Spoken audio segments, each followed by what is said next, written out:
जी Nepal HD television अब तपाईँ सँगसँगै। नमस्कार, जी नेपाल न्युजमा यहाँलाई स्वागत छ। म खेमा जोशी। सुरु गरौं प्रमुख समाचारका शीर्षकहरूबाट। प्रधानमन्त्रीको भारत भ्रमणका बारेमा संसदमा जानकारी गराउनुपर्ने नेकपा एमालेका सांसद पन्तको भनाई। संसदमा प्रधानमन्त्रीको दर्शन पाउन पनि दुर्लभ भएको जिकिर। चितवन क्षेत्र नम्बर 2बाट राष्ट्रिय स्वतन्त्र पार्टीका सभापति लामिछाने फराकिलो मतान्तरले विजयी। मुलुकमा भ्रष्टाचार गरेर देश कंगाल पार्नेहरूलाई ठेगान लगाउनकै लागि राजनीतिमा आएको उल्लेख। समयमा काम नगर्नेसँग ठेक्का सम्झौता रद्द गर्ने भौतिक पूर्वाधार मन्त्री ज्वालाको भनाई। निर्माण व्यवसायीलाई आवश्यक सहयोग गर्न सरकार तयार रहेको धारणा।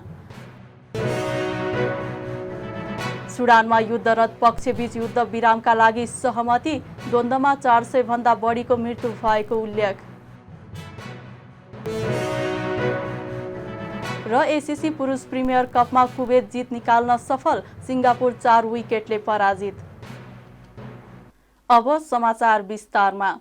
भारतमा उपचाररत राष्ट्रपति रामचन्द्र पौडेलको स्वास्थ्य अवस्था सुधार उन्मुख रहेको राष्ट्रपति कार्यालयले जानकारी दिएको छ। प्रवक्ता समीर आचार्यका अनुसार उपचारसँग सम्बन्धित केही परीक्षण भइसकेको र केहीको परीक्षण भइरहेको हो। पौडेल वैशाख 6 गतेदेखि भारतको नयाँ दिल्ली स्थित All India Institute of Medical Sciences एम्समा उपचाररत हुनुहुन्छ। उपचारमा संलग्न चिकित्सकका अनुसार एन्टिबायोटिक उपयोगका कारण उहाँमा शारीरिक रूपमा केही शिथिलता भए पनि सामान्य हिँडडुल गर्ने अवस्थामा हुनुहुन्छ। नेकपा एमालेका सांसद रघुजी पन्तले प्रधानमन्त्रीको भारत भ्रमणका बारेमा संसदमा जानकारी गराउनुपर्ने बताउनु भएको छ। प्रतिनिधि सभाको मंगलबारको बैठकमा सांसद पन्तले प्रधानमन्त्रीको भारत भ्रमण निकै महत्त्वपूर्ण रहेको भन्दै संसद चलिरहेको अवस्थामा प्रधानमन्त्रीले भारत भ्रमणका एजेन्डाका बारेमा जानकारी गराउनुपर्ने बताउनु भएको हो। भारत भ्रमण विषयमा सञ्चार माध्यमबाट विभिन्न कुराहरू आइरहेका बेला प्रधानमन्त्रीले संसदलाई नछली जानकारी गराउनुपर्ने उहाँले बताउनुभयो। उहाँले संसदमा प्रधानमन्त्रीको अनुहार हेर्न र दर्शन पाउन पनि दुर्लभ भएको जिकिर गर्नुभयो। पन्तले भारतसँग नेपालले भोग्नु परेको समस्याका बारेमा प्रधानमन्त्रीले स्पष्ट धारणा राख्न सक्नुपर्ने धारणा राख्नुभयो। प्रधानमन्त्री भएदेखि भारत जान्छु, भारत भ्रमण जान्छु भनी राख्नु भएको छ, तर भारत भ्रमणको डेट फिक्स भएको छैन। अब वैशाखको अन्तिम साता जाने भन्ने थियो, त्यो पनि फेरि केही अनलाइनहरूमा के हो भन्ने खबर आएको छ। बोलाउनेले सम्मान साथ बोलाएको अवस्थामा मात्रै देशको प्रधानमन्त्रीले गरिमा साथ जानु राम्रो हुन्छ। निश्चय पनि भारत भ्रमण, भारतसँगको सम्बन्ध हाम्रो लागि महत्त्वपूर्ण छ। प्रधानमन्त्रीको भारत भ्रमण सफल होस्, राम्रो होस् र त्यो मुलुकको लागि फलदायी होस् भन्ने मेरो शुभकामना पनि छ। तर सबभन्दा दुःखको कुरा के हो भने सभामुखज्यू, यो भारत भ्रमणको एजेन्डाहरू के हुन् भन्ने कुराहरू संसद चलिरहेको यो बेला पनि हामीले अखबारहरूमा पढ्नु परेको छ, विभिन्न बाहिर माध्यमहरूमा सुन्नु परेको छ। संसदभित्र हामीले पटक आग्रह गर्दाखेरि पनि प्रधानमन्त्री आएर आफ्नो भारत भ्रमणबारे एक शब्द भन्नुभएको छैन। प्रधानमन्त्रीको त अनुहार हेर्न पनि दर्शन पाउनु पनि दुर्लभ भइसक्यो। त्यसैले यो महत्त्वपूर्ण विषयको बारेमा संसदभित्र छलफल होस्। आजै पनि कतिपय सांसदहरूले यस विषयमा प्रश्नहरू, आफ्ना विचारहरू राख्नुभयो। सभामुख महोदय, भारतसँगको सम्बन्ध हाम्रो लागि अत्यन्त महत्त्वपूर्ण छ र त्यो सम्बन्ध सुमधुर होस्, सुदृढ होस् र नेपालको लागि फलदायी होस् भन्ने हाम्रो चाहना छ। तर भारतसँगको सम्बन्धमा हामीले ऐतिहासिक कालदेखि नै थुप्रै समस्याहरू झेल्दै आएका छौँ र अहिले पनि ती समस्याहरू विद्यमान छन्, जसले हाम्रो स्वतन्त्रता, हाम्रो आत्मनिर्णयको अधिकार, हाम्रो आर्थिक विकास र हाम्रा विभिन्न विकास निर्माणका कामहरूलाई प्रभावित गरिरहेको छ। भारतसँग हाम्रो सन् 1950 को सन्धि, यो 1950 को सन्धि भएको 73 वर्ष पुग्यो। अब झन्डै 75 वर्ष पुग्ने बेला हुन लाग्यो। यो सन्धि फेर्नु पर्यो भनेर सर्वप्रथम नेपालका प्रधानमन्त्री मनमोहन अधिकारीले आजभन्दा 28 वर्ष अगाडि भारत भ्रमण ताका राख्नुभएको थियो, तर आजसम्म त्यो आलटाल हुँदै आएको छ, त्यसको समाधान निस्केको छैन। त्यस्तै अर्को विषय छ सभामुख महोदय, इमिनेन्ट पर्सन ग्रुपको रिपोर्ट, प्रबुद्ध व्यक्ति समूहको प्रतिवेदन, जुन प्रतिवेदन दुवै देशका सरकार प्रमुखहरूको सहमतिमा बनाइएको थियो र त्यो समूहमा दुवै देशका 4-4 जना प्रबुद्ध व्यक्तिहरू थिए। उनीहरूले सहमतिबाट आफ्नो प्रतिवेदन दिइसके र त्यो प्रतिवेदन अझसम्म बुझिएको छैन।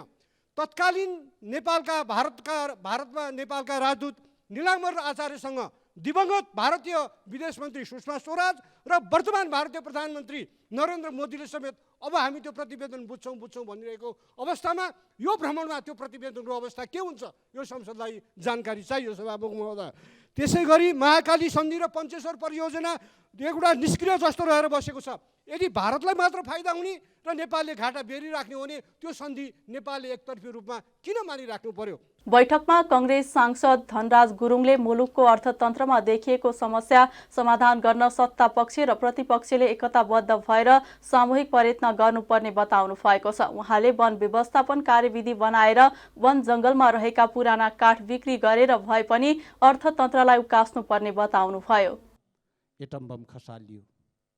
हिरोसिमा र नागासाकीमा 3 दिनको बीचमा खसालिएको एटम बमको कारणले गर्दाखेरि हिरोसिमा र नागासाकी ध्वस्त भयो, खरानी बन्यो, विनाश भयो। तर त्यही मितिबाट जापानले खरानीको बदला खरानी रोजेन सभामुख महोदय। विनाशको बदला विनाश नै खोजेन सभामुख महोदय। विनाशको बदला विकास रोज्यो जापानले। बदलाको सट्टा फेरि अर्को बदलाको भाव राखेन सभामुख महोदय। बदलाको सट्टा जापानिजहरू आफै बदलिएर काम गर्न थाले। त्यसैले जापान अहिले धेरै माथि पुगेको छ सभामुख महोदय। त्यसैले पनि हामीले बदलाको भाव लिएर होइन, हामी बदलिएर काम गर्नु आवश्यक छ। सत्ता पक्ष र प्रतिपक्षको भाव राखेर होइन कि यो महासङ्कटमा एक ठाउँमा उभिएर काम गर्नु छ। निवेदन गर्न चाहन्छु सभामुख महोदय, नेपालको 44.74 भूभाग वन क्षेत्रले ढाकिएको छ सभामुख महोदय। यत्रो भूभाग वन क्षेत्र छ हाम्रो। 44.74% भूभाग वन क्षेत्र छ। यत्रो वन क्षेत्र भएको नेपालमा हाम्रो देश काठ आयात गरिरहेका छौँ। विभिन्न 7वटा मुलुकबाट आजका दिनमा पनि हामी काठ आयात गरिरहेका छौँ सभामुख महोदय। अनि हाम्रो वनका काठहरू कुहिएर जाने क्रम जारी छ सभामुख महोदय। वन व्यवस्थापन कार्यविधि बनाएर अघि बढौँ। वन व्यवस्थापन कार्यविधि बनाएर पुराना काठहरू निकालौँ, बेचौँ। कम्तीमा पनि एउटा आर्थिक टेवा त पुग्ला नि त सभामुख महोदय। यो कुरोमा एक ठाउँमा सत्ता पक्ष प्रतिपक्ष किन नआउने सभामुख महोदय? मेरो जिज्ञासा यहाँनिर पनि छ सभामुख महोदय। हुन त फेरि आफ्नै बारीको सालको काठ काट्दाखेरि हतकडी लगाउने देश पनि हो यो सभामुख महोदय। आफ्नो बारीको सालको काठ काट्दाखेरि हतकडी लाग्छ र विदेशबाट आयात गरेको काठको हामी कुर्सी टेबलमा बसेर बहस गरिरहेका हुन्छौँ सभामुख महोदय। त्यसैले पनि उभो नलाग्या हो कि नेपालमा के छैन? सब थोक छ। कर्जाइटदेखि फलाम, रुबी, सुनदेखि युरेनियमसम्म छन् सभामुख महोदय। यी भएका कुराहरूलाई हामीले यो बेलामा उपयोग नगरे कहिले उपयोग गर्ने सभामुख महोदय? अहिले उपयोग गर्न आवश्यक छ, प्रशोधन गर्न आवश्यक छ। क्वार्जाइट होस् वा फलाम होस् वा रुबी होस् वा सुन या युरेनियम, यत्रो बहुमूल्य पदार्थ हामीसँग छन्, तर हामी यसको उपयोग गर्दैनौँ र रुन्छ सोडा भन्छौँ। हामी आर्थिक सङ्कटमा पऱ्यौँ, लौ न सहयोग दिनु पर्यो, अनुदान दिनु पर्यो भनेर हात थापिरहेका हुन्छौँ। सुनको पिर्कामा माथि बसेर हात थाप्ने मगन्ते जस्तो भएका छौँ हामी वास्तवमा। त्यस्तै माओवादी केन्द्रका सांसद महेन्द्र बहादुर शाहीले संसदलाई प्रभावकारी बनाउनका लागि समितिको गठन तत्काल हुनुपर्ने र आवश्यक सङ्घीय कानुन संसदमा पेश गर्नुपर्ने बताउनुभयो। उहाँले कानुन निर्माणमा सरकारको ध्यान जान नसकेको भन्दै निजामती प्रहरी लगायत महत्त्वपूर्ण विधेयक तत्काल संसदमा ल्याउन माग गर्नुभयो। यहाँ चाहिएको काम छ, काम अहिलेको आवश्यकता हो। त्यसो हुँदा यो संसदलाई प्रभावकारी चाहिँ बनाउनका लागि सबभन्दा पहिला समितिको गठन तत्काल हुन जरुरी चाहिँ छ र समितिको गठन भइसकिसकेपछि सरकारले आवश्यक सङ्घीय कानुनहरू संसदमा पेश गर्न जरुरी चाहिँ छ। यहाँ संसद बिजनेसविहीन भएको चाहिँ छ। चाहिने आवश्यक चाहिँ कानुनहरू अहिलेको सङ्घीय व्यवस्थालाई प्रभावकारी ढङ्गबाट कार्यान्वयन गर्नका लागि चाहिने सङ्घीय कानुनहरू चाहिँ छन्। कानुन निर्माणमा सरकारको ध्यान चाहिँ गएको चाहिँ छैन। यसमा सरकारको ध्यान जाओस्। निजामती ऐन, प्रहरी ऐन र प्राकृतिक साधन स्रोतको बाँडफाँडको विषय जो चाहिँ छ यो महत्त्वपूर्ण विषय हो। यसका लागि तुरुन्तै संसदमा सरकारले विधेयक चाहिँ पेश गर्न जरुरी चाहिँ छ भने अब सरकारले अहिले नीति तथा कार्यक्रम र बजेट बनाउने बेला हो र अब यो अहिलेको अवस्थामा हामीले नीति तथा कार्यक्रम र बजेट चाहिँ बनाउँदाखेरि हामीले केही दिगो विकासका लक्ष्यहरू चाहिँ निर्धारण चाहिँ गरेर खालि मन्त्री भएको ठाउँमा बजेट केन्द्रित हुने, अलिकति पावरफुल चाहिँ नेता भएको ठाउँमा मात्रै बजेट केन्द्रित हुने भन्दा पनि देशको आवश्यकताको आधारमा जहाँ चाहिँ पहाडी जिल्लाहरू चाहिँ छन्, हिमाली जिल्लाहरू चाहिँ छ, त्यहाँ सडक सञ्जाल पुगेको चाहिँ छैन, विद्युतको लाइन पुगेको चाहिँ छैन, भौतिक पूर्वाधार त्यहाँको आवश्यकता हो, खानेपानी छैन, सिँचाइ छैन। त्यस्तै सांसद सर्वेन्द्रनाथ शुक्लाले सरकारले 5 वर्षमा कृषि उत्पादन दोब्बर गर्न लक्ष्य लिएको भए पनि प्रधानमन्त्री कृषि आधुनिकीकरण परियोजनाले सो लक्ष्य पूरा गर्ने गरी काम गर्न नसकेको गुनासो गर्नुभयो। नेपाली कांग्रेसले आगामी आर्थिक वर्षको बजेटका विषयमा आफ्ना सांसदहरूसँग सुझाव लिएको छ। संघीय संसद भवन नयाँ बानेश्वरमा सोमबार र मंगलबार 2 दिन बसेको संसदीय दलको बैठक मार्फत कांग्रेसले बजेटका विषयमा सुझाव संकलन गरेको हो। बजेटमा पछि परेका वर्ग क्षेत्रलाई प्राथमिकता दिनुपर्ने, शिक्षा स्वास्थ्य क्षेत्रमा बजेट बढाउनु पर्ने, सन्तुलित आउनु पर्नेमा सांसदहरूले जोड गरेको कांग्रेस मुख्य सचेतक रमेश लेखकले जानकारी दिनुभयो। त्यस्तै कांग्रेस सांसदहरूले सांसद विकास कार्यक्रममा जोड दिएका थिए भने बैठकमा अर्थमन्त्री डाक्टर प्रकाश शरण महतले बजेटका लागि स्रोत र साधनको अभाव रहेकाले बजेटका सिद्धान्त र प्राथमिकताका साथै आवश्यकतालाई विशेष ध्यान दिनुपर्ने बताउनु भएको लेखकले जानकारी दिनुभयो। विषय यो नेपाली कांग्रेस संसदीय दलको बैठक हामीले हिजोदेखि प्रारम्भ गरेका थियौं र त्यसैको निरन्तरता आज पनि बैठक बस्यो। संसदीय दलका अधिकांश माननीय सदस्यहरूले आफ्ना कुरा राख्नुभयो। बैठकको हाम्रो केन्द्रीय विषय अथवा एजेन्डा भनेको अब यो जेठको 15 गते नेपाल सरकारको बजेट आउँदैछ।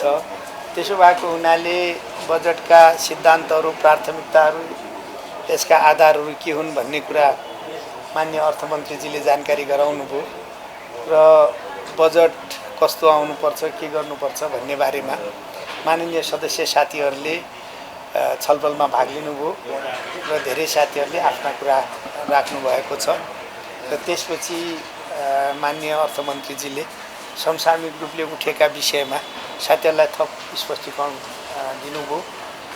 त्यसका साथसाथै आजको बैठकमा हामीले महामहिम राष्ट्रपतिजी अस्वस्थ भएर भारतको दिल्लीमा एम्स अस्पतालमा स्वास्थ्य लाभ गरिराख्नु भएको छ। उहाँको शीघ्र स्वास्थ्य लाभको पनि आजको बैठकले कामना गर्यो र के शोक प्रस्तावहरू थिए, शोक प्रस्तावहरू पारित गरेर आजको माननीय अर्थमन्त्रीजीले बजेटका बारेमा जानकारी गराउनुभयो। माननीय सभापतिजीले पनि आफ्ना धारणाहरू राख्नुभयो, बैठकलाई निर्देश गर्नुभयो। मूल विषय बजेट, मूल विषय बजेटमै छलफल गर्नका लागि यो बैठक डाकिएको थियो र बैठकमा बजेटमा व्यापक रूपले छलफल भयो। के विषय भयो? अब मूल कुरा होइन, अब बजेटमा चाहिँ त के भने पछाडि परेको क्षेत्रहरू, पछाडि परेको वर्ग समुदायलाई लक्षित गरेर बजेटमा विशेष व्यवस्था गरिनुपर्छ भन्ने कुराहरू उठेको छ। त्यसो भएको हुनाले बजेटलाई चाहिँ त महिला, आदिवासी, जनजाति, दलित, पिछडिएको क्षेत्र, पिछडिएको वर्ग, युवामा लगायतमा बढी केन्द्रित गर्नुपर्छ भन्ने कुराहरू उठेका छन्। त्यसरी नै शिक्षाको क्षेत्रमा, स्वास्थ्यको क्षेत्रमा, सबै क्षेत्रमा चाहिँ त कुराहरू उठेको छ र बजेट चाहिँ त के भने सन्तुलित र राम्रोसँग चाहिँ त बजेट निर्माण गर्नुपर्छ। बजेटले जनतालाई राम्रोसँग वितरण गर्न सकोस्, अवसरहरूको पनि त्यसरी नै अवसरहरू उपलब्ध हुन सक्ने कुरा र बजेटको लाभ आम जनतामा पुग्न सकोस् भन्ने नै केन्द्रीय विषय रहेको। बैठकले राष्ट्रपति रामचन्द्र पौडेलको स्वास्थ्य लाभको कामना गर्ने निर्णय गरेको उहाँले बताउनुभयो। चितवन क्षेत्र नम्बर 2बाट राष्ट्रिय स्वतन्त्र पार्टीका सभापति रवि लामिछाने फराकिलो मतान्तरले विजयी हुनु भएको छ। निकटतम प्रतिस्पर्धी भन्दा 42,962 बढी मत ल्याएर उहाँ विजयी हुनु भएको हो। विजयी लामिछानेले 54,176 मत ल्याउनु भयो। उहाँका निकटतम प्रतिस्पर्धी नेपाली कांग्रेसका जितनारायण श्रेष्ठले 11,214 मत प्राप्त गर्नुभयो। त्यस्तै नेकपा एमालेका रामप्रसाद नेउपानेले 10,936 मत प्राप्त गर्नुभयो।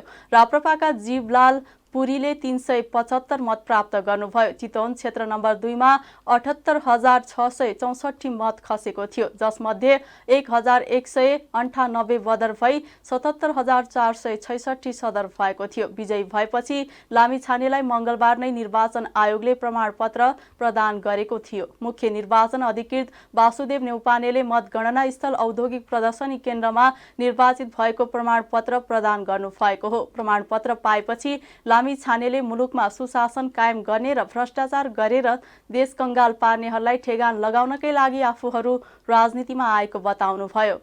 उहाँले चितवनवासीलाई धन्यवाद दिँदै संसदको पहिलो 2वटै लोगो लगाउने र 2वटा लोगो भ्रष्टाचारीको अन्त्यका लागि र भ्रष्टाचारीलाई जेल पठाउनका लागि 2 शिफ्टमा काम गर्नका लागि हुने जिकिर गर्नुभयो। यहाँका कारणले गर्दा मलाई फेरि तपाईका पठाइयो। हाम्रो पार्टी फेरि घण्टी बजाउन चितवन झर्यो अनि यसपटक फेरि चितवनवासी आमाबा दाजुभाइ दिदीबहिनीहरूले कानको जाली फुट्दै गरी घण्टी बजाइदिएका छन्।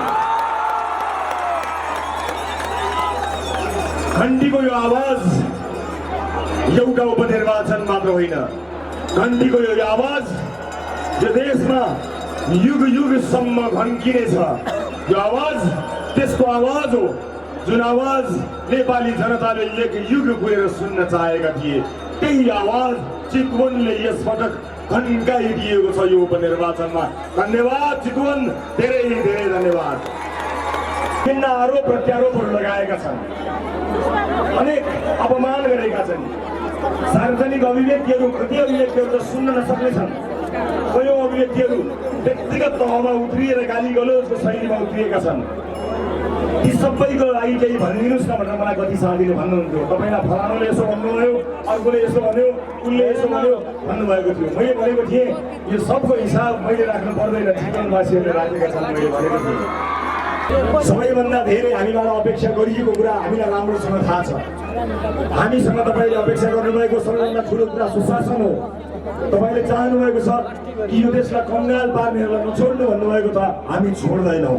लामिछानेले 100 दिनभित्र जुगेडी खोलाको पिउने पानी चितवनमा ल्याउने प्रतिबद्धता जनाउनुभयो। चितवनबाट सुरु भएको अभियानले अबको 5 वर्षभित्रमा आफ्नै बहुमतको सरकार बनाउने गरी देशभरि जाने उहाँले बताउनुभयो। नेकपा एकीकृत समाजवादीका अध्यक्ष माधव कुमार नेपालले उपनिर्वाचनको परिणामका विषयमा सबैले पार्टीभित्र समीक्षा गर्नुपर्ने बेला आएको बताउनु भएको छ। मंगलबार संघीय संसद भवनमा सञ्चारकर्मीसँग कुरा गर्दै अध्यक्ष नेपालले निर्वाचनका जनताको झुकावहरू किन परिवर्तन भइरहेको हो भनेर विश्लेषण गरेर आफूमा भएको कमी कमजोरी सुधार गरेर अघि बढ्नुपर्ने बताउनु भएको हो। घटनाक्रममा विषयमा गम्भीर नभएर कमी कमजोरी सुधार गर्न नसके जनताले विश्वास गर्न नसक्ने उहाँले बताउनुभयो। अध्यक्ष नेपालले निर्वाचनपछि सबैको परीक्षाको घडी सुरु भएको भन्दै पटक पटकको परीक्षा उत्तीर्ण हुन नसके जनताको विश्वास कुनै दिन पनि गुम्न सक्ने जिकिर गर्नुभयो। एक निर्वाचनले दिने परिणामको बारेमा विश्लेषण गर्नुपर्दछ। जनताका झुकावहरू कसैप्रति किन गइरहेको छ, कसैप्रति किन छैन भन्ने यसको बारेमा राम्रो ढङ्गले विश्लेषण गरेर आफूमा के कमी कमजोरी रहेका छन् त्यसलाई सुधार्ने दिशामा अगाडि बढ्नुपर्छ। कुनै पनि यस्ता घटनाक्रमको बारेमा गम्भीर हुनु आवश्यक छ, गम्भीर चिन्तन मनन गर्नु आवश्यक छ, आफूमा रहेका कमी कमजोरी खोज्नु आवश्यक छ, सुधार्नु आवश्यक छ। सुधार्यो भने मात्रै जनताले विश्वास गर्छन्, होइन भने जनताले यथास्थितिमा कसैलाई पनि विश्वास गर्दैनन्। हुन त सबैको परीक्षाको घडी सुरु भएको छ, सबैले परीक्षामा पटक पटक उत्तीर्ण हुनुपर्छ। पटक पटक उत्तीर्ण हुन सकिएन भने अहङ्कारले ग्रसित भइयो भने फेरि आफूले पनि भोग्नु पर्ने स्थिति बन्छ। त्यसमा सबैको ध्यान जाओस्। त्यस्तै नेकपा एमालेका सांसद योगेश भट्टराईले उपनिर्वाचनमा जनताले दिएको मतलाई सम्मान गर्ने बताउनुभयो। रासोपा कुनै विद्रोही पार्टी नभई संवैधानिक व्यवस्था मानेर गठन भएको पार्टी भएकाले विद्रोही पार्टीले जित्यो भन्ने परिभाषा गलत हुने उहाँले बताउनुभयो। उहाँले संविधान र व्यवस्था मानेर कुनै दल आउँछ भने निषेध नभई स्वागत गर्नुपर्ने धारणा राख्नुभयो। भट्टराईले कुनै पनि दलको परिणामले अर्को दललाई सकारात्मक प्रभाव पार्ने भएकाले ठूला दलका सन्दर्भमा रूपान्तरण हुनुपर्छ भन्ने आवाजलाई सशक्त बनाउनु पर्ने अर्थमा लिनुपर्ने पनि बताउनुभयो। उपनिर्वाचन भयो, सम्पन्न भएको छ, एउटा प्रजातान्त्रिक प्रक्रिया हो। प्रजातान्त्रिक प्रक्रियामा जनताले दिएको मतलाई सम्मान गर्नुपर्छ। हामी सम्मान गर्छौँ। पहिलोका राष्ट्रिय स्वतन्त्र पार्टी कुनै विद्रोही पार्टी होइन, त्यो संवैधानिक व्यवस्था अन्तर्गत नेपालको संविधानलाई मानेर गठन भएको एउटा पार्टी हो र अहिले संसदमा सत्तापक्षीय बेन्चमा भएको पार्टी हो। त्यस कारणले उसमा त्यो कुनै एउटा विद्रोहीले जित्यो भन्ने कतिपय भाष्यहरू बनाउनु खोजेको छ। विद्रोही होइन, विद्रोही हो भने यो व्यवस्था मान्दिनँ, संविधान मान्दिनँ भनेर आउनुपर्छ। संविधान मानेर व्यवस्था मानेर कुनै दल आउँछन्, प्रतिस्पर्धामा आउँछन् भने त्यो स्वागत गर्ने कुरा हो र कुनै पनि दलको परिणामले अर्को दललाई स्वाभाविक रूपमा त्यसले केही न केही पोजिटिभ प्रभावहरू पाइरहेको हुन्छ र अहिलेको निर्वाचनबाट आएका परिणामहरूले हिजोदेखि जनतामा स्थापित भएका कतिपय ठुला दलहरूको सन्दर्भमा जे प्रश्नहरू उठिरहेको छ ती दलहरूभित्र कतिपय रूपान्तरण हुनुपर्छ भन्ने आवाजलाई सशक्त बनाउँछ। त्यो एउटा पोजिटिभ कुरा हो, त्यस अर्थमा लिनुपर्छ। तर यो कुनै एउटा चमत्कार भयो भन्ने शैलीमा जसरी व्याख्या गर्न खोजिँदैछ, निर्वाचन एउटा सहज हो हैन। सहज प्रक्रियामा जनताले उहाँहरूलाई छाने, जनताले छान्ने अधिकार हो। 79 को मङ्सिर 4 गतेको चुनावमा मलाई छाने, अरूलाई छाने, त्यस्तै अहिलेको चुनावमा उहाँहरूलाई छाने। कुरा त्यति हो। त्यस्तै कांग्रेस नेता रामहरि खतिवड़ाले उपनिर्वाचनको परिणामका विषयमा पार्टीभित्र गम्भीर छलफल गरेर सुधार गर्दै अघि बढ्नुपर्ने बताउनुभयो। उहाँले कांग्रेसप्रति जनताको गरेको विश्वासलाई कम हुन नदिन गम्भीर भएर अघि बढ्नुको विकल्प नरहेको उल्लेख गर्नुभयो। होइन, कहिलेकाहीँ हुन्छ विद्रोहमा पनि, विद्रोही भएर पनि पार्टीभित्रकै पनि कोही स्वतन्त्र उम्मेदवारले जितेका छन् नि, कहीँ भएका छन् नि केही उदाहरणहरू। अब हामीले यसलाई बृहत रूपमा छलफल गरेर पार्टीलाई अझ एकताबद्ध भएर जनतासँग हामी किन पुग्न टच हुन सक्यौँ, युवासँग किन टच हुन सक्यौँ, युवाको भावनालाई किन बुझ्न सक्यौँ, किन हाम्रो अनुहारलाई जनताहरूले मन पराएनन् भन्ने कुरामा पार्टीभित्र बृहत छलफल गरेर अब आगामी दिनमा जाने प्रयासमा हामी छौँ। र उठि नै सक्यो, उठाउने होइन, आजै उठिसक्यो। सभापतिजी आफूले पनि त्यो कुरालाई स्वीकार्नु भएको छ, हामी सबैले स्वीकारेका छौँ। जनताभन्दा ठुलो केही होइन, जनभावना अनुसार। तपाईँले मोबाइल पनि बोक्दाखेरि नोकिया सुरुमा आएको मोबाइल कत्रो थियो, अहिले हामी किन स्क्रिन टचवाला नयाँ नयाँ डेट भएको नयाँ नयाँ फङ्सन भएको मोबाइलहरू ल्याउँछौँ भन्दाखेरि त्यसमा नयाँ भर्जिन आएपछि नयाँ कुराहरू आउँछ, छिट्टै इन्टरनेट चल्न सक्छ, फोटाहरू राम्रो अपलोड हुनसक्छ भने हामीले बढी मूल्यतिर जान्छौँ नि। हाम्रो पनि अलिकता हामीले हाम्रो दिमागलाई पनि अपडेट गर्नुपर्ने छ, पार्टीलाई अपडेट गर्नुपर्ने छ, त गर्छौँ ढुक्क पर्छ। हामीले तनहुमा चाहिँ हामीले जित्ने अपेक्षा राखेका थियौँ। भलै अब जनताको निर्णयप्रति हाम्रो केही छैन, सबै जित्ने साथीहरूलाई हार्दिक बधाई छ। खतिवड़ाले तनहुमा कांग्रेसले जित्ने अपेक्षा गरिएपछि त्यसो हुन नसकेको भए पनि जनताको निर्णयलाई आत्मसात गरेरै अघि बढ्ने बताउनुभयो। भौतिक पूर्वाधार तथा यातायात मन्त्री प्रकाश ज्वालाले समयमा नै काम नगर्नेसँग ठेक्का सम्झौता रद्द गर्ने प्रक्रियामा सरकार अघि बढेको बताउनु भएको छ। प्रतिनिधि सभाको मंगलबारको बैठकमा मन्त्री ज्वालाले विभिन्न आयोजना निर्माणलाई सरकारले प्राथमिकतामा राखेको भन्दै समयमा नै काम नगर्नेसँग ठेक्का सम्झौता रद्द गर्ने र समयमै काम गर्नेलाई प्रोत्साहन गर्ने नीति सरकारले लिएको बताउनु भएको हो। उहाँले मुलुकको समृद्धि र अर्थतन्त्रमा टेवा पुर्याउने राष्ट्रिय गौरव र रूपान्तरणकारी आयोजना तोकिएको समय सीमाभित्र सक्ने निर्माण व्यवसायीलाई आवश्यक सहयोग गर्न सरकार तयार रहेको धारणा राख्नुभयो। राष्ट्रिय गौरव र रूपान्तरणकारी आयोजनाहरू अहिले जुन गतिमा काम हुनुपर्ने हो त्यो गतिमा हुन नसकेको स्वीकार गर्दै उहाँले सरकारवालाहरूसँग छलफल गरी तीव्रताका साथ अघि बढाउन निर्देशन दिइसकेको बताउनुभयो। उहाँले आगामी आर्थिक वर्ष सुरु हुनुभन्दा पहिले नै हुम्लाको सिमीकोटसम्म यातायात पुर्याउने गरी काम अघि बढिसकेको जानकारी दिनुभयो। मन्त्री ज्वालाले यातायात व्यवस्था सुधारको प्रयत्न अगाडि बढाइएको भन्दै सवारी चालक अनुमति पत्र लिन लाइन लाग्नुपर्ने अवस्थालाई केही समयभित्र अन्त्य गरिने बताउनुभयो। अनुमति पत्र नवीकरणको अवधि 10 वर्षमा राख्ने व्यवस्था गर्न कानून संशोधन गर्न लागि उहाँको भनाइ छ। राष्ट्रिय गौरवका र रूपान्तरणकारी योजनाहरू जो पूर्वाधार सडक आयोजनासँग जोडिएका छन्, सडक पुलसँग जोडिएका छन्, यी विषयहरू पटक पटक उठ्ने गरेका छन्। म आफै पनि यो जिम्मेवारीमा हुनुभन्दा पहिले यो विषयमा गम्भीर रूपमा यही सदनमा ध्यान आकर्षण गराएको थिएँ। त्यसैले यो राष्ट्रिय गौरवका आयोजनाहरू र रूपान्तरणकारी आयोजनाहरू, जुन आयोजनाहरूले एउटा राष्ट्रको समृद्धिमा चाहिँ टेवा पुर्याउँछन्, अर्थतन्त्रमा चाहिँ अत्यन्त ठुलो योगदान गर्छन्, त्यस्ता कतिपय आयोजनाहरू अहिले जुन गतिमा अगाडि बढ्नुपर्ने हो, जुन गतिमा काम हुनुपर्ने हो, त्यो गतिमा काम नभएको कुरा म पनि स्वीकार गर्छु। मैले यो जिम्मेवारी सम्हाल्न बित्तिकै पहिलो पटक यसै विषयमा हामीले त्यहाँ छलफल गऱ्यौँ। मन्त्रालयमा चाहिँ बसेर चाहिँ मन्त्रालयको टिमसँग हामीसँग छलफल गऱ्यौँ। निर्माण व्यवसायहरूको सङ्गठनसँग पनि हामीले छलफल गऱ्यौँ र यो कामलाई चाहिँ अलि तीव्रताका साथ अगाडि बढाउने गरी हामीले निर्देशन दिइसकेका छौँ। ठेक्का लिने र ती ठेक्काहरू चाहिँ अस्तव्यस्त बनाउने, बेवारिसे बनाउने खालको अवस्थाबाट चाहिँ ती योजनाहरूलाई मुक्त गर्नका निम्ति, ती ठेक्का तोड्नका निम्ति पनि हामी चाहिँ तयार छौँ र ती ठेक्का तोडिसकेपछि नयाँ ठेक्का अथवा चाहिँ नयाँ विकल्पमा जानुपर्ने अवस्था पनि सिर्जना हुन सक्छ। त्यसका निम्ति पनि मन्त्रालय तयार रहेको कुरा म यहाँहरूको बिचमा अनुरोध गर्न चाहन्छु। हामीले यसै आर्थिक वर्षमा खास गरी अर्को बर्खाभन्दा अगाडि हुम्ला जिल्लाको सदरमुकाम सिमिकोटसम्म यातायात सेवा पुर्याउने, मोटर पुर्याउने गरी कामलाई अगाडि बढाएका छौँ। केही भागमा चाहिँ सेनाले काम गरिरहेको छ, केही भागमा सडक विभागले काम गरिरहेको छ र हामीले सेनाबाट, हाम्रो सडक विभागबाट कामलाई चाहिँ तीव्रता दिएर आगामी आर्थिक वर्ष सुरु हुनुभन्दा पहिले, बर्खायाम सुरु हुनुभन्दा पहिले चाहिँ त्यहाँ मोटर पुर्याउने, कमसेकम अब बाँकी रहेको एउटा जिल्ला हुम्ला जिल्ला सदरमुकाम चाहिँ मोटर पुर्याउने हामीले चाहिँ एउटा कमिटमेन्ट गरेका छौँ।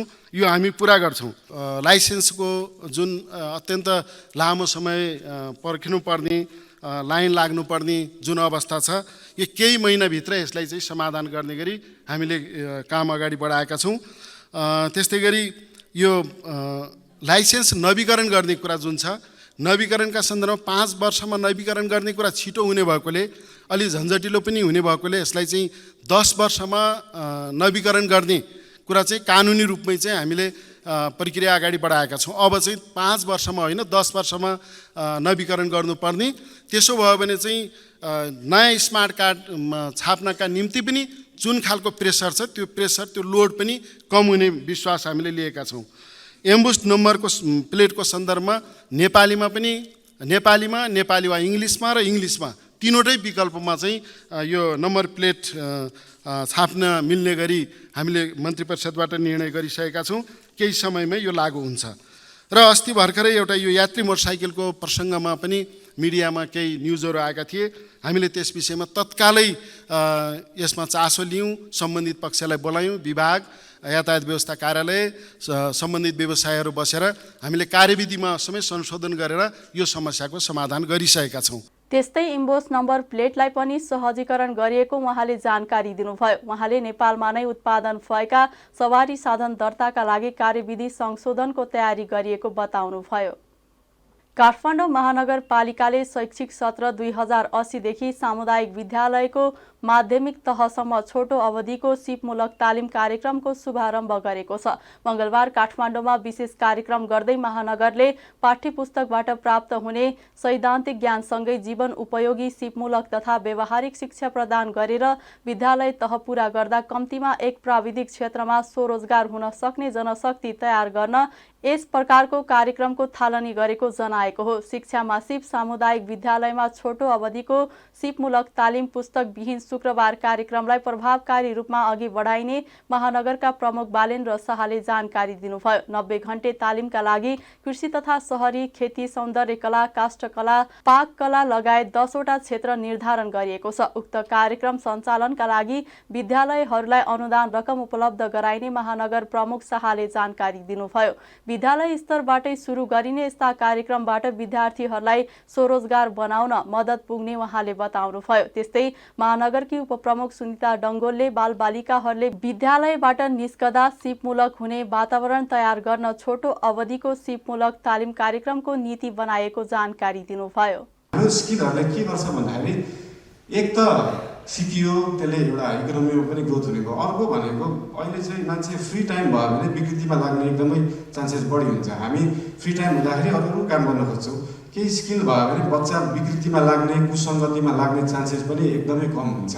त्यसले गर्दाखेरि यो स्किलहरू, एक्स्ट्रा म्युजिक भयो, धेरै कुराहरू चाहिँ सिक्न जरुरी हुन्छ भन्ने हिसाबले चाहिँ हामीले यो ल्याउन खोज्यौँ। यसको लागि चाहिँ सफल भएको छ। अब वैशाखदेखि यही महिनादेखि सुरु पनि हुँदैछ। त्यसको लागि सम्पूर्णमा धन्यवाद। हामीले हाम्रो सेवा शिक्षाको मार्फतबाट धेरैभन्दा धेरैले उपलब्धि पाउन् र बालबालिकाहरू स्कुलबाट अब अर्को पाइला चालिरहँदाखेरि सिपमूलक भएर बाहिर निस्कन सक्ने वातावरण बनाऊ भनेर आज हामीले सर्ट टर्म स्किल कोर्स विद्यालयमा अर्थात् शुक्रबार किताबी ज्ञान होइन, हात खुट्टा आँखा सबै यो 5 सेन्सेसहरू, 5वटा हाम्रा अङ्गहरू, हाम्रा सेन्स अर्गनहरूलाई प्रयोग गरेर धेरैभन्दा धेरै जीवन उपयोगी सिप सिक्ने वातावरण दिनको लागि हामीले नीति बनायौँ। तालिम सञ्चालनका लागि सिसा अधिकारीको अध्यक्षतामा तालिम सञ्चालन तथा व्यवस्थापन समिति गठन गरिएको छ। समितिले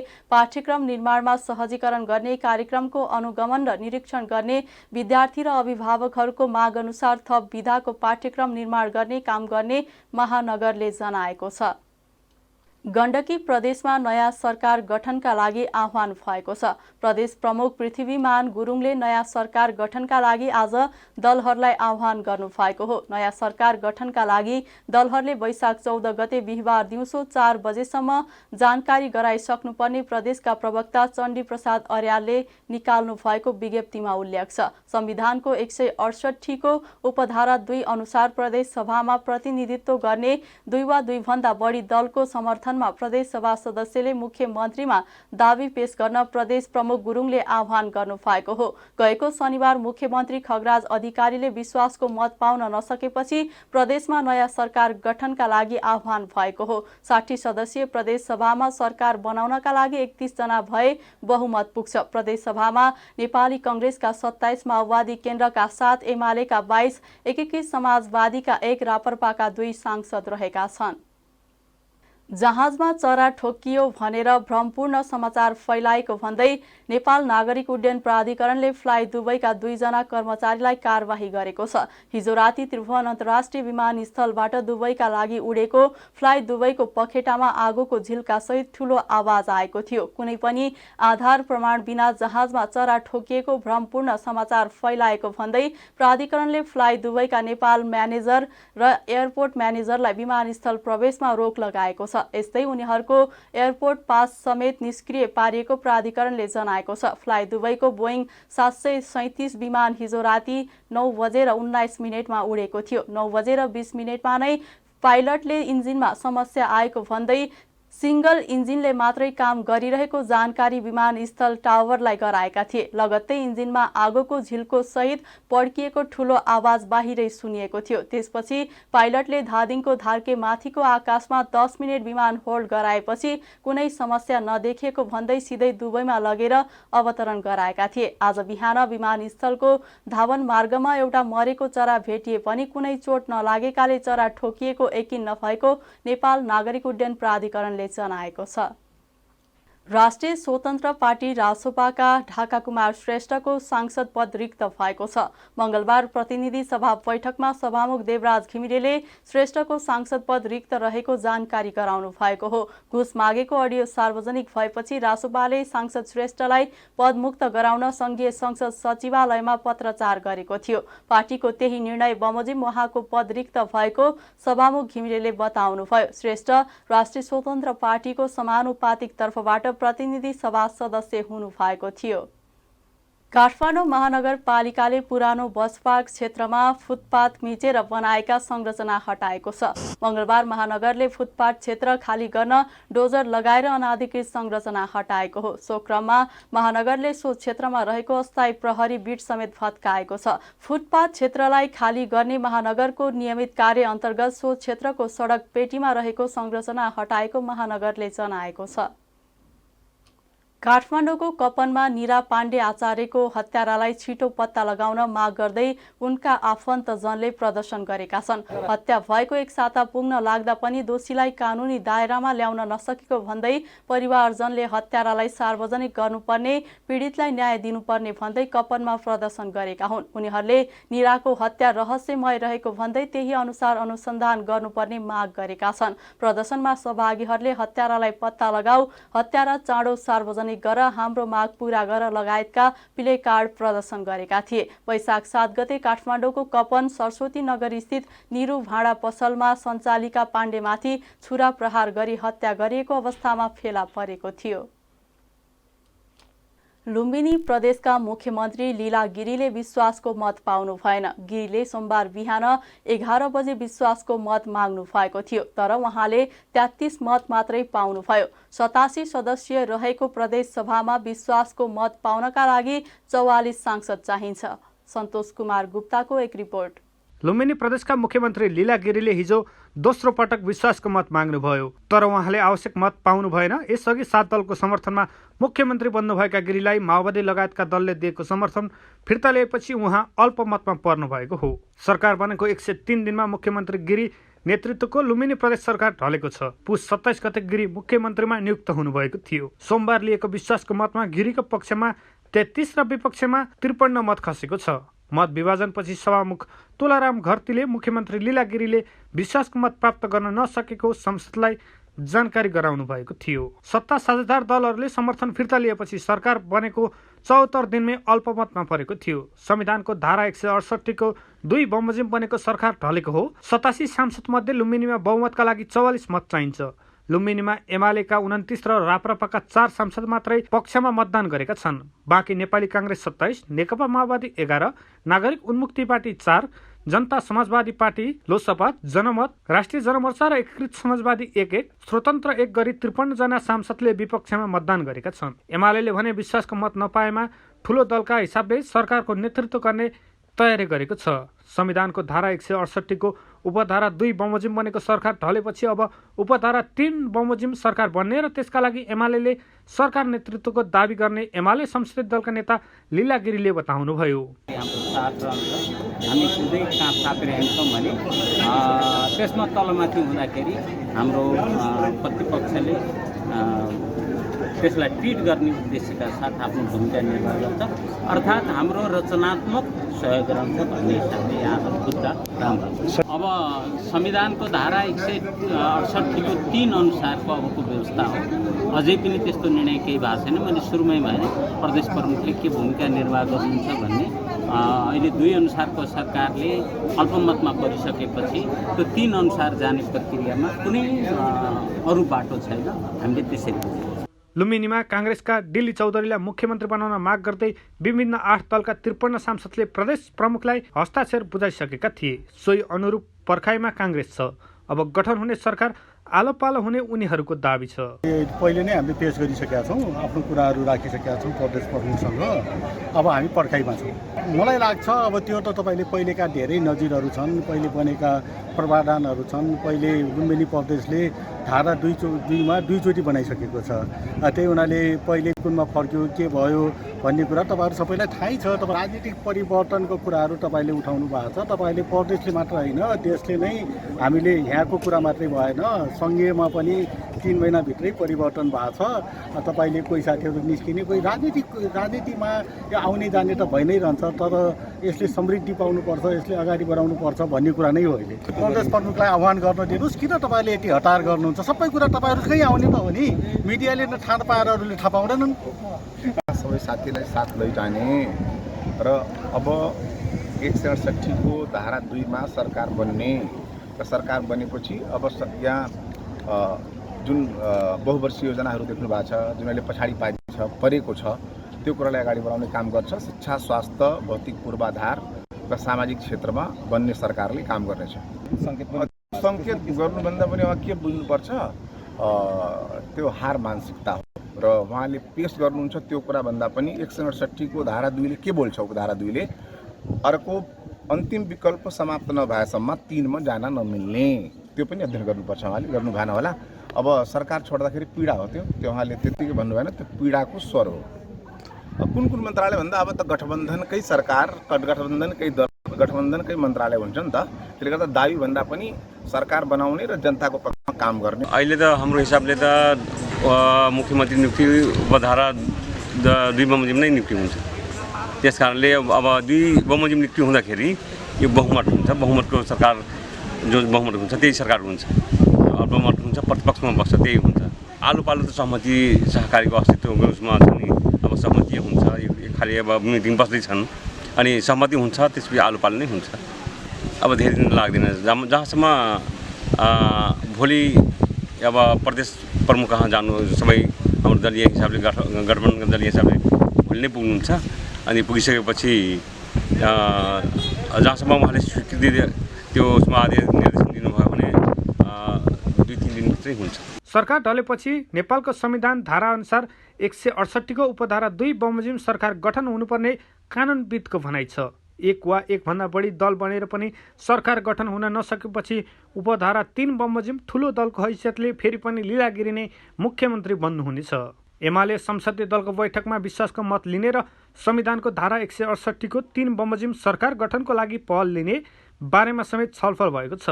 नेपाली काङ्ग्रेस लगायत 8 राजनीतिक दलले संविधानको धारा 168 को उपधारा 2 बमोजिम सरकार गठन हुने दावी गर्दै आएको छ। जी नेपाल 4 टेलिभिजनका लागि लुम्बिनी प्रदेशको राजधानी दाङ देउखुरीबाट सन्तोष कुमार गुप्ताको रिपोर्ट। जी नेपाल न्युजमा अब एकैछिन विश्रामभन्दा अगाडि प्रमुख समाचारका शीर्षकहरू।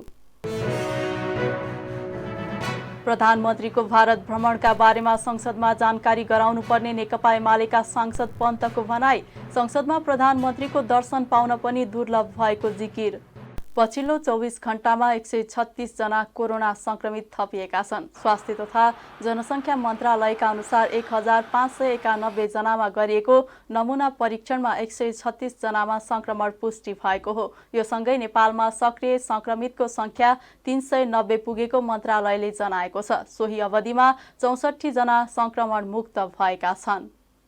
लुम्बिनी प्रदेशसभा भवन निर्माणको भुक्तानी नपाएको भन्दै निर्माण व्यवसायीले सोमबार प्रदेशसभा गेट अगाडि प्रदर्शन गरेका छन्। प्रदेशसभा भवन निर्माण तथा मन्त्रालय व्यवस्थापन एवं कर्मचारी रुम लगायत व्यवस्थापन गरे बापतको करिब 12 करोड बढी रकम भुक्तानी नगरेको भन्दै पहिलो दिन सांकेतिक प्लेकार्ड सहित प्रदेशसभाको गेट अगाडि प्रदर्शन गरेका हुन्। प्रदेशसभा भवन निर्माण भई प्रयोगमा आएको 6 महिना बितिसक्दा पनि प्रदेश सरकारले भुक्तानी गर्न आलटाल गरेको भन्दै सरकारलाई दबाब दिन प्रदेशसभाको बैठक बस्नु अघि प्रदेशसभाको गेट अगाडि निर्माण व्यवसायी यज्ञ केसी नेतृत्वको एक निर्माण व्यवसायीको समूहले विभिन्न दबावमूलक नारा लेखेको प्लेकार्ड प्रदर्शन गरेका थिए। बिहान 9 बजेदेखि 11 बजेसम्म प्रदेशसभा बैठकका लागि मन्त्री तथा सांसदहरू जाने क्रममा दबाब दिनका लागि उक्त प्लेकार्ड प्रदर्शन गरेको निर्माण व्यवसायी यज्ञ केसीले बताउनुभयो। दिनरात काम गर्यो, गर्दाखेरि निर्माण व्यवसायीलाई पैसा दिने रकम भुक्तानी गर्ने केसमा चाहिँ 6 महिनासम्म पनि कुनै पनि आश्वासन अर्थ मन्त्रालयबाट आएन, प्रदेश पूर्वाधारबाट आएन। त्यही कारणले गर्दाखेरि आज हामी यो आन्दोलन गर्न बाध्य भएका छौँ। जस्तै तपाईँहरू पाउनुपर्ने भुक्तानी कति बाँकी छ? म एकजना निर्माण व्यवसायीको मात्रै 5 करोड रुपियाँ काम सम्पन्न भएको मात्रै बाँकी छ। प्रदेश सभा कतिचोटि बसिसक्यो, अहिलेसम्म त्यसको फाइनल बिल पनि पाएको छैन। फाइनल बिल माग्न जाँदाखेरि अर्थ मन्त्रालयले बजेट दिँदैन भन्छ प्रदेश पूर्वाधारले। प्रदेश सरकारले के भन्छ? भुक्तानी पाउनु न? सरकारले अब कुनै पनि आश्वासनै हामीलाई दिएको छैन प्रदेश सरकारले। अब जस्तै आज पनि तपाईँहरू आज प्रदेशसभा बैठक बस्दैछ, आज यसरी बैठक बस्नुभन्दा 1 घन्टा अगाडि तपाईँहरू आन्दोलन गर्दै हुनुहुन्छ। यति गर्दा पनि माग पुरा भएन भने के गर्नु? भएन भने हामी भोलिदेखि चरमबद्ध आन्दोलनहरू गर्छौँ र प्रदेश सभा ताल चलाउनेदेखि लिएर सांसदलाई भित्र छिर्न नदिनेसम्मको हामी आन्दोलन भोलिदेखि गर्दैछौँ। यता प्रदेश सभा बैठकमा सहभागी हुन जाँदै गर्नुभएका प्रदेश सरकारका मन्त्री तथा सांसदहरूले भने निर्माण व्यवसायीले उठाएको मागप्रति सकारात्मक रहेको प्रतिक्रिया दिनुभएको छ। उनीहरूले यस विषयमा संसद बैठकमा आवाज उठाउने र सरकारसँग आवश्यक पहल गर्ने बताएका छन्। आज त आन्दोलन भएको छ, फेरि आज आन्दोलन गरिराख्नु भएको छ निर्माण व्यवसायीले, भुक्तानी पाएन भनेर कहिलेसम्म हुन्छ? हजुर उधारो संसद भवनमा उधारोमा बस्नु भएको रहेछ, उहाँहरू उधारो संसद भवन छ अहिलेसम्म 6 महिना भयो हामी भुक्तानी पाएको छैनौँ भन्नुहुन्छ निर्माण व्यवसायीले। यो हल कहिलेसम्म गर्नु छ हजुरहरूले? प्रक्रिया अगाडि बढिरहेको छ, अब छिटै हुन्छ। मलाई थाहा छैन, म राम्रोसँग बुझ्छु। अब हामी पनि भर्खर आउँदैछौँ, उहाँहरूको कुरा हजुरहरू त उधारो प्रदेश सभा भवनभित्र बस्नु भएको छ नि, मैले सुने। मैले तपाईँले भर्खर आज आवाज उठ्छ यो विषयमा? आवाज उठ्छ यो विषयमा आज? हजुर, अब यो विषयमा आवाज उठ्छ? आजको कुरा भएन, प्रक्रियामा लैजाने तपाईँहरूको कुरा सुने। मैले उहाँहरूसँग पनि बसेर छलफल गर्नु। आज छलफलमा बोलाइदिने यहाँको प्रदेशले दिने होला सायद, मलाई जहाँसम्म लाग्छ होइन। यहाँको प्रदेशले बनाएको यो बनाउनुभन्दा अगाडि हामी थिएनौँ होइन। अब अहिले हामी प्रदेशमा आएका छौँ। हामी आइसकेपछि अब यसको अवस्था के हो, किन उहाँहरूले दिन सक्नु भएन, त्यसको कुराहरू पनि सायद जानकारी दिनु होला। र मैले चाहिँ यो विषयमा जोडदारसँग प्रदेशमा कुरा उठाउँछु। नमस्कार हजुर, हजुरहरू त उधारो प्रदेश सभा भवनमा बस्नु भएको छ नि, कहिले पाउनु छ भुक्तानी? कहिले पाउनु छ भुक्तानी? उहाँहरू भुक्तानी कहिले पाउनु छ? अब हामी आएछौँ होइन, अब कुरा राख्ने हो। अब अहिलेसम्म हामी प्रश्न पनि आए थिएन, बल्ल प्रश्न आएछ। त्यसपछि उहाँहरू त सभामुखलाई पनि धेरै पटक जानकारी गराएको छौँ भन्नुहुन्छ त, तपाईँलाई अहिलेसम्म थाहा छैन? कस्तो? उहाँहरू भुक्तानी पाएको छैनौँ भने त धेरै पटक सभामुख मार्फत जानकारी भइसकेको छ त। सभामुख मार्फत जानकारी भएछ, तर हामीले यस्तो त आए थिएन कुरा। आजको संसद बैठकमा उहाँहरू भुक्तानी पाउनु छ भने बोल्नुहुन्छ मान्यज्यू? आज आवाज उठाउनुहुन्छ? समय पाए भने म बोल्छु। बोल्नुहुन्छ? ग्रुपमा आज हामीलाई यसरी जानकारी गराउँदै हुनुहुन्छ र सभामुखलाई ज्ञापन पत्र बुझाइसकेका छौँ। ठिक छ, अब यो आउला, हामीलाई खबर आउला। उहाँहरू कहिलेसम्म भुक्तानी पाउनुहुन्छ? आज तपाईँ मान्यज्यू हुनुहुन्छ, यो पर्दा उहाँहरूले काम गरिसकेको छ, गरेको कामको चाँडैभन्दा चाँडै भुक्तानी पाउनुपर्छ। चाँडै भन्नाले कहिलेसम्म? चाँडैभन्दा कहिलेसम्म भन्ने कुरा त त्यसको विधि प्रक्रिया हेरेर होला। तपाईँले हामीलाई आजै भर्खरै जस्तै आज निर्माण व्यवसायले आफ्नो आवाज उठाइराख्नु भएको छ, यो कुरा तपाईँ संसद भवनमा उठाउनु छ कि उठाउन सक्नुहुन्न? संसद भवनमा किन नउठाउने? यो उठाउनु पर्ने हो। किन नउठाउनु? पहिले नै हामीले पेश गरिसकेका छौँ, आफ्नो कुराहरू राखिसकेका छौँ प्रदेश प्रमुखसँग। अब हामी पर्खाइमा छौँ। मलाई लाग्छ अब त्यो त तपाईँले पहिलेका धेरै नजिरहरू छन्, पहिले बनेका प्रावधानहरू छन्। पहिले लुम्बिनी प्रदेशले धारा 2मा 2 चोटि बनाइसकेको छ। त्यही हुनाले पहिले कुनमा फर्क्यो, के भयो भन्ने कुरा तपाईँहरू सबैलाई थाहै छ। तपाईँ राजनीतिक परिवर्तनको कुराहरू तपाईँले उठाउनु भएको छ। तपाईँले प्रदेशले मात्र होइन, देशले नै, हामीले यहाँको कुरा मात्रै भएन, सङ्घीयमा पनि 3 महिनाभित्रै परिवर्तन भएको छ। तपाईँले कोही साथीहरू निस्किने, कोही राजनीतिमा यो आउने जाने त भइ नै रहन्छ, तर यसले समृद्धि पाउनुपर्छ, यसले अगाडि बढाउनुपर्छ भन्ने कुरा नै हो। अहिले प्रदेश प्रमुखलाई आह्वान गर्न दिनुहोस्। किन तपाईँले यति हतार गर्नुहुन्छ? सबै कुरा तपाईँहरूकै आउने त हो नि, मिडियाले थाहा पाएर अरूले थाहा पाउँदैनन्। मन्त्री तथा सांसदहरू निर्माण व्यवसायीहरूले प्रदेश सरकार भुक्तानी खोइ, प्रदेश सभा बन्द गर, निर्माण व्यवसायीलाई भुक्तानी गर, निर्माण व्यवसाय मार्न पाइँदैन, तलब भत्ता खान पाइँदैन, दिनरात निर्माण व्यवसायीलाई काम गराइयो, भुक्तानी दिँदा अप्ठ्यारोमा पारियो र मजदुरलाई काम कजाइ छ, नेताहरूलाई रजाइ छ जस्ता नाराहरू लेखिएको प्लेकार्ड सहित निर्माण व्यवसायीहरू सुरेश घिमिरे, शरद गिरी, मुक्त जीसी, राजेन्द्र श्रेष्ठ, अविनाश भट्टराई र हिमाल अधिकारी लगायतले प्रदर्शन गरेका थिए। कैलालीको अत्तरिया स्थित एक होटलमा बास बसेका एकजना मृत अवस्थामा भेटिएका छन्। गोदावरी नगरपालिका 1 अत्तरिया बस पार्कमा रहेको न्यू सत्कार होटलमा 10 वैशाखमा कोठा लिएर बसेका दार्चुलाको ब्यास गाउँपालिका 3 का अन्दाजी 45 वर्षीय मोहन सिंह मृत भेटिएको प्रहरीले जनाएको छ।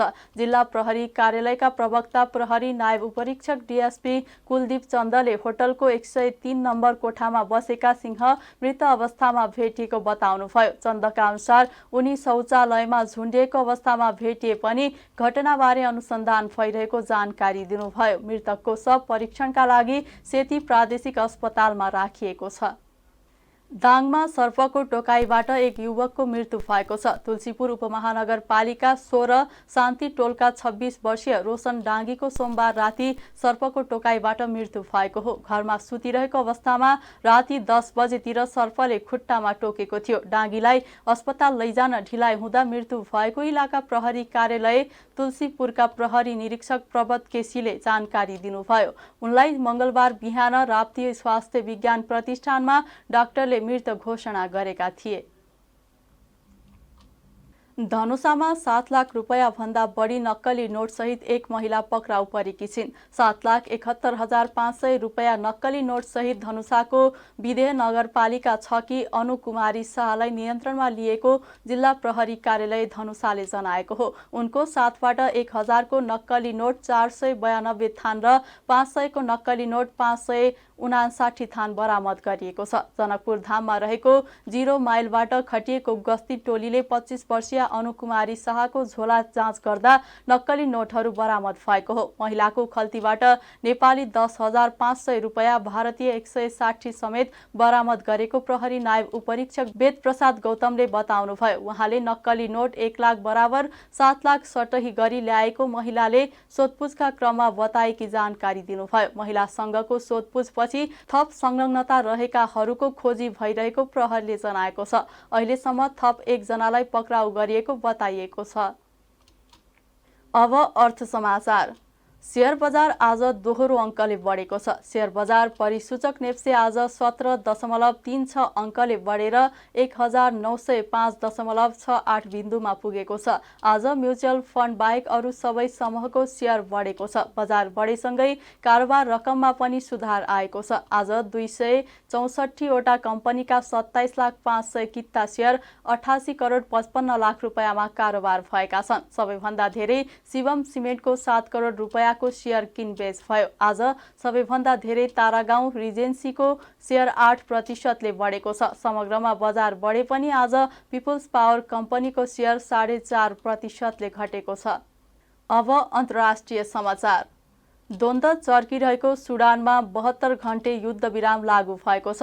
द्वन्द्व चर्किरहेको सुडानमा 72 घण्टे युद्ध विराम लागू भएको छ। युद्धरत सुडानी सेना र अर्धसैनिक बल र्यापिड स्पोर्ट्स फोर्सेस RSF बीच 72 घण्टे युद्ध विराम गर्ने सहमति भएको बीबीसीले जनाएको छ। दुई पक्ष बीच गए राति 72 घण्टे युद्ध विराम गर्ने सहमति भएको खबरमा उल्लेख गरिएको छ।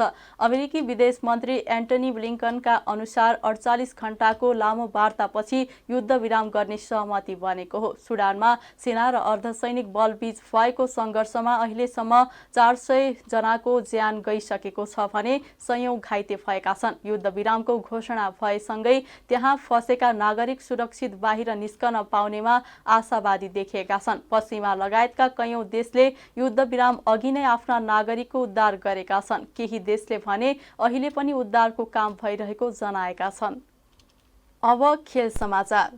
ACC पुरुष प्रिमियर कपमा कुवेतले सिङ्गापुरलाई हराएको छ। आज भएको खेलमा कुवेतले सिङ्गापुरलाई 4 विकेटले हरायो। सिङ्गापुरले दिएको 114 रनको लक्ष्य कुवेतले 26 ओभर 3 बलमा 6 विकेट गुमाएर भेटायो। कुवेतका अदनान इद्रेसले 38 र मित भावसरले नट आउट 27 रन बनाए। सिङ्गापुरका विनोद वस्करन र अक्षय पुरीले 2-2 विकेट लिए। यसअघि कीर्तिपुरको त्रिवी मैदानमा टस हारेर ब्याटिङ गरेको सिङ्गापुर 31 ओभर 4 बलमा 113 रन बनायो। सिङ्गापुरका अमर्त्य कौलले 45 र मनप्रीत सिंहले 28 रन बनाए। कुवेतका मोहम्मद असलामले 5 र सिराज खानले 3 विकेट लिए। यो जितसँगै समूह बीमा रहेको कुवेत 3 खेलमा 4 अङ्क सहित तालिकाको तेस्रो स्थानमा रहँदै सेमी फाइनलमा पुग्ने सम्भावना बलियो बनाएको छ। सिङ्गापुर भने 4 खेलमा अङ्कविहीन हुँदै प्रतियोगिताबाट बाहिरिएको छ। यो समूहमा हङकङ 3 खेलमा 5 अङ्क सहित शीर्ष स्थानमा रहँदा UAE 3 खेलमा 4 अङ्क सहित दोस्रो स्थानमा छ। कुवेतले अन्तिम खेलमा बिहिबार हङकङसँग खेल्नेछ। मूलपानी मैदानमा हुने खेलमा विजयी भएमा कुवेत सेमी फाइनलमा पुग्नेछ भने हारेमा वा अङ्क बाँडेमा प्रतियोगिताबाट बाहिरिनेछ। समूह एबाट नेपाल 3 खेलमा 5 अङ्कका साथ 1 खेल अघि नै सेमी फाइनलमा पुगिसकेको छ। यो समूहबाट ओमान र साउदी अरेबिया बीचको विजेता दोस्रो टोलीको रूपमा सेमी फाइनलमा पुग्नेछ। ओमान 3 खेलमा 4 अङ्क सहित दोस्रो र साउदी अरेबिया 3 खेलमा 3 अङ्क सहित तेस्रो स्थानमा छ। ACC प्रिमियर कपको विजेता टोलीले आउँदो सेप्टेम्बरमा पाकिस्तानमा हुने एसिया कप खेल्न पाउनेछ। शीर्ष 3 टोलीले जुलाईमा हुने ACC emerging teams Asia cup खेल्न पाउनेछ। राजधानीमा जारी शहीद स्मारक A डिभिजन लिग फुटबलमा फ्रेन्ड्स क्लबले सहज जित निकालेको छ। मंगलबार त्रिपुरेश्वर स्थित दशरथ रङ्गशालामा भएको खेलमा फ्रेन्ड्सले न्यू रोड टिम NRT लाई 3-1 गोल अन्तरले पराजित गरेको हो। खेलको 14औं मिनेटमा राफिक अमिनुले गोल गर्दै फ्रेन्चलाई सुरुवाती अग्रता दिलाएका थिए। खेलको 41औं मिनेटमा सञ्जीव विष्टले गोल गर्दै एनआरटीलाई 1-1 गोलको बराबरीमा ल्याए। पहिलो हाफको इन्जुरी समयमा टोरिक जेभरिनले गोल गर्दै फ्रेन्चलाई 2-1 को अग्रता दिलाए। त्यसपछि खेलको 76औं मिनेटमा कप्तान प्रकाश बुढाथोकीले गोल गर्दै फ्रेन्चलाई 3-1 को जित दिलाए। फ्रेन्चको यो चौथो जित हो। फ्रेन्चले 12 खेलमा 14 अङ्क जोडेको छ। एनआरटीले 12 खेलमा 13 अङ्क जोडेको छ। त्यस्तै मंगलबार नै एन्फा कम्प्लेक्स 7 बाटोमा भएको खेलमा नेपाल पुलिस क्लबले मनाङ मर्स्याङ्दी क्लबलाई 1-0 गोल अन्तरले पराजित गरेको छ। पुलिसको जितमा मोहम्मद आशिकले खेलको 7औं मिनेटमा निर्णायक गोल गरे। जितसँगै पुलिसले 12 खेलमा 9 अङ्क जोडेको छ। मनाङ 12 खेलमा 15 अङ्क जोडेर 8औं स्थानमा रहेको छ। खेल समाचारसँगै हामी जी नेपाल न्युजको अन्त्यमा आइसकेका छौं। जाँदा जाँदै प्रमुख समाचारका शीर्षकहरू पुनः एकपटक। प्रधानमन्त्रीको भारत भ्रमणका बारेमा संसदमा जानकारी गराउनुपर्ने नेकपा एमालेका सांसद पन्तको भनाई। संसदमा प्रधानमन्त्रीको दर्शन पाउन पनि दुर्लभ भएको जिकिर। चितवन क्षेत्र नम्बर 2 बाट राष्ट्रिय स्वतन्त्र पार्टीका सभापति लामिछाने फराकिलो मतान्तरले विजयी। मुलुकमा भ्रष्टाचार गरेर देश कंगाल पार्नेहरूलाई ठेगान लगाउनकै लागि राजनीतिमा आएको उल्लेख। समयमा काम नगर्नेसँग ठेक्का सम्झौता रद्द गर्ने भौतिक पूर्वाधार मन्त्री ज्वालाको भनाई।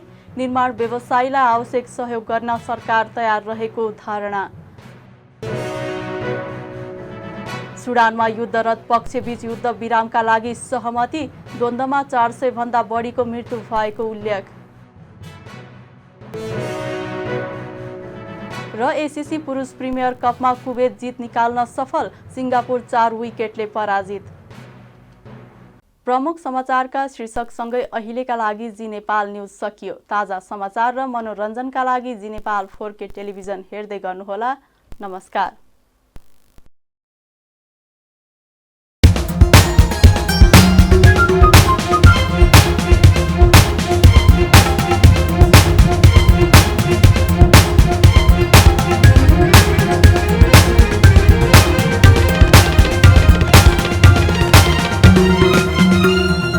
जी नेपाल HD टेलिभिजन अब तपाईं सँगसँगै